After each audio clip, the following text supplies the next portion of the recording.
Back in January, I set a goal for myself to catch them all, or rather, to collect them all 1025 Pokemon in the TCG. I've been a huge Pokemon fan since their anime debut back in 1999. I've kept up with the franchise's anime series and the video games up to Horizons and Scarlet and Violet respectively. As for the trading card game, I hadn't owned a single Pokemon card since I received a fake copy of Neo Destiny's Dark Theme deck back in 2002. Since then, it's been more than 23 years of releases, which I knew almost nothing about. So I was at a loss when deciding how to approach this challenge, let alone how to even start it. Still, the goal was set, so here's my journey towards completing the Living TCG Pokédex.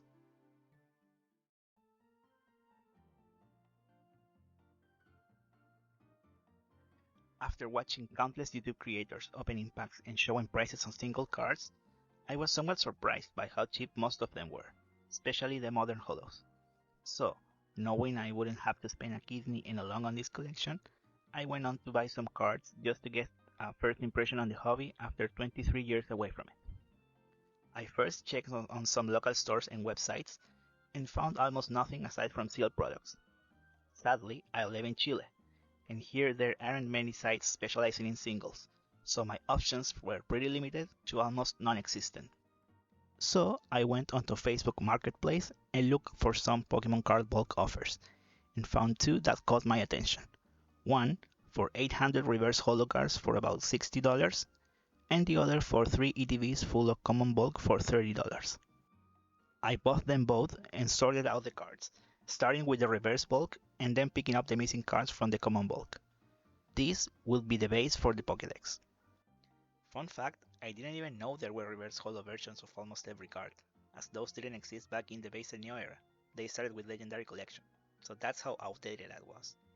Anyway, once the bulk was sorted, I had to decide whether to buy the missing cards in their common or reverse holo version. As there weren't many Chilean singles websites to search all the cards I was missing, I googled for Pokemon singles stores with international shipping and came across a few sites, most notably Troll and Toad, Cool Stuff Inc., CCG Castle, and Big Orbit Cards. I had previous experience with Troll and Toad and Cool Stuff Inc., and sadly neither of those sites was an option. Troll due to pricing, and Cool Stuff Inc. due to not shipping to Chile. Bummered, I went to check out the other sites, and oh god was I glad I did. CCG Castle is based in the US and had an awesome stock of singles, especially old ones, and shipping was quite affordable at about 15 to 25 USD depending on the number of cards. On the other hand, Big Orbit Cards is based in the UK and also had an awesome stock of both old and new cards, and shipping was even cheaper. However, being in the UK meant their prices were in pounds, so they were a bit more expensive overall compared to CCG Castle. I had the sites, so I did a bit of quoting, and while Big Orbit had the more expensive cards, it also had in stock most of the cards I wanted, so I went with them. As for whether to buy commons or reverse holos, the latter were almost double the price of the former, so I went for the cheaper option, well knowing that I could and would regret it later down the road.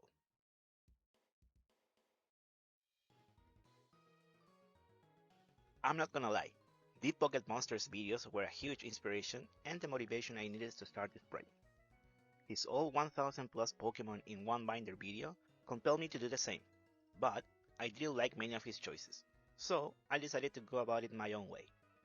With that in mind, and mostly to not trigger my undiagnosed OCD or the viewers, I set the rules for collecting my living Pokédex.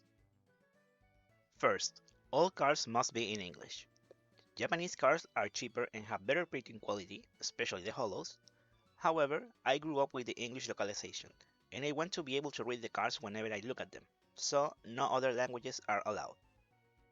Second, there are currently 1025 Pokemon. However, many of them have alternative forms such as regional variants, form changes, etc. I want my Pokédex to be as complete as possible, so I will be adding all Pokemon variants that change a Pokemon's in-game performance in any shape or form. This includes changes in typing, moveset, ability, and stats, so no gender, shinies, or other purely cosmetic forms.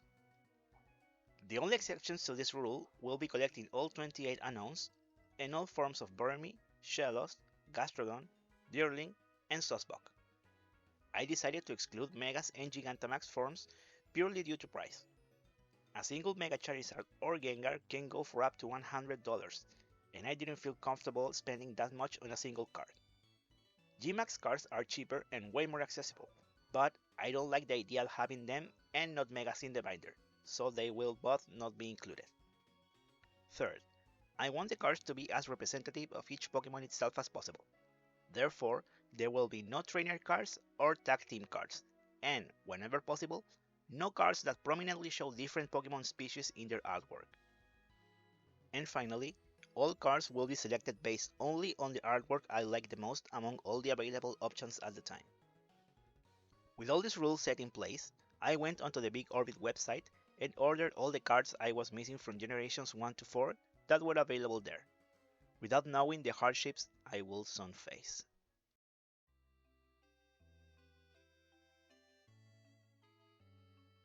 I'm an avid online shopper, and whenever I receive a tracking code, I get into the tracking website and press F5 every 5 seconds until the package arrives.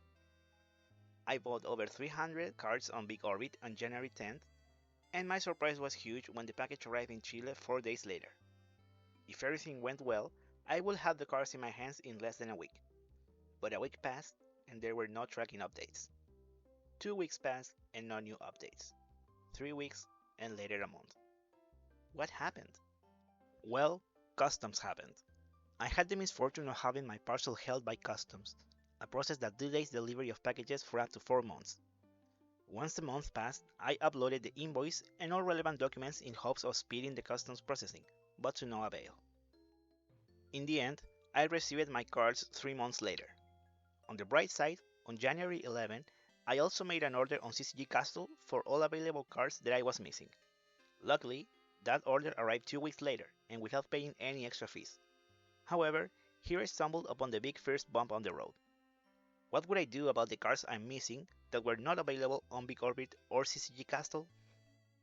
After both purchases, I was still missing about 150 Pokémon, most of them mons that only had a few prints over the years, making them quite rare to find, most notably the baby Pokémon, the unknowns, the fossils from Gen 6, and the Ultra Beasts.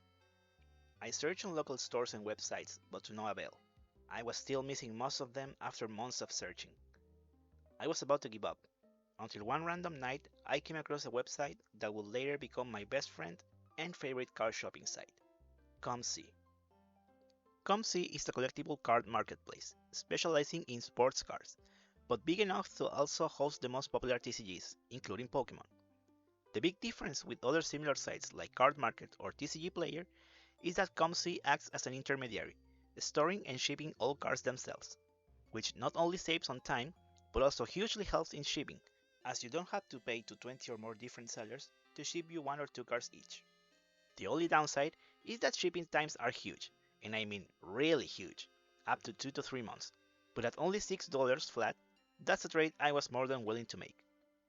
I browsed their inventory and found every single card that I was missing, all at more than reasonable prices. With it being a marketplace, it means that all sellers can offer individual prices on cards, and you can make offers directly on the site.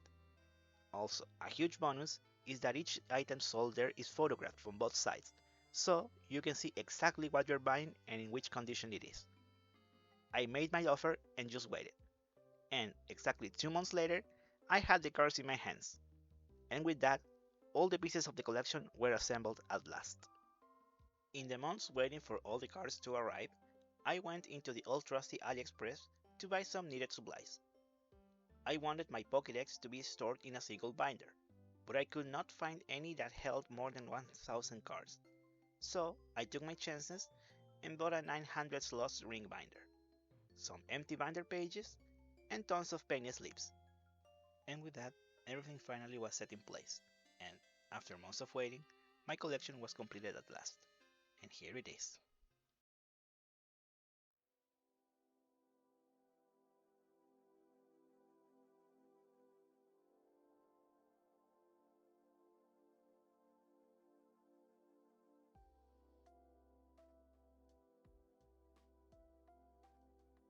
With more than 1150 cards, here's my living TCG Pokédex.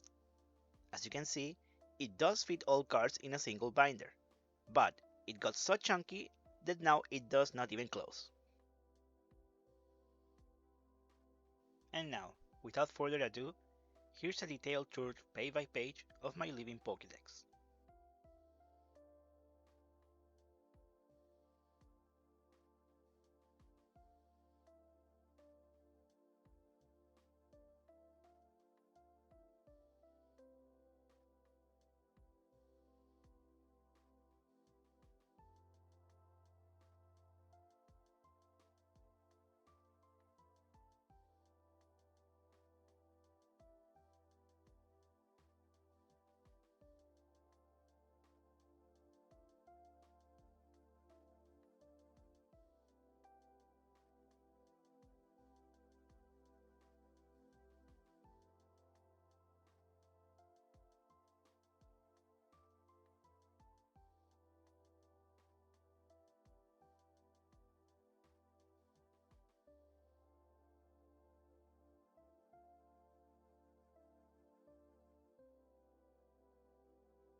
So, I completed the Pokédex, and even received my official certification.